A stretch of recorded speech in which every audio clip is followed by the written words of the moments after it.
ഒരു വ്യക്തി മാത്രമാണ് എൻ്റെ ജീവിതത്തിൽ എല്ലാ കാര്യങ്ങളും തീരുമാനിക്കുന്നത്.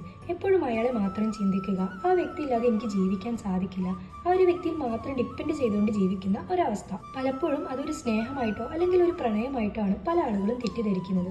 But it could be obsessive love disorder. Hi, I am Shebiba, consultant psychologist. അതായത് സ്നേഹം ഒരു ഒബ്സഷനായിട്ട് മാറുന്ന ഒരവസ്ഥ. പഠനങ്ങൾ സൂചിപ്പിക്കുന്നത് ഈ ഒരു അവസ്ഥ ഉള്ള ആളുകളിൽ അൺകൺട്രോളബിൾ ബിഹേവിയേഴ്സ് കണ്ടുവരാനായിട്ട് സാധ്യത കൂടുതലാണ്. അതായത് പാർട്ണറെ കൂടുതലായിട്ട് കൺട്രോൾ ചെയ്യുക, വല്ലാതെ പൊസസീവ് ആവുകയും അവർക്കൊരു ഇൻസെക്യൂരിറ്റി ഫീലിങ്സ് അനുഭവപ്പെടുകയും ചെയ്യുന്ന ഒരവസ്ഥ. ആങ്സൈറ്റി, ജെലസി അല്ലെങ്കിൽ ഒരു ടോക്സിക് റിലേഷൻഷിപ്പിലേക്ക് പോകാനുള്ള സാധ്യതയും കൂടുതലാണ്. പക്ഷെ പലർക്കും മനസ്സിലാകാറില്ല ഇതൊരു സ്ട്രോങ് അറ്റാച്ച്മെന്റോ ഒരു ഹെൽത്തി കണക്ഷനോ അല്ല എന്നുള്ളത്.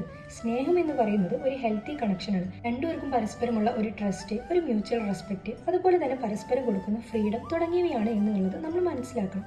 നമുക്കിടയിലുള്ളത് ഒരു ഒബ്സഷൻ ആണോ അല്ലെങ്കിൽ ഒരു കണക്ഷൻ ആണോ എന്നുള്ളത് നമ്മൾ തിരിച്ചറിയണം.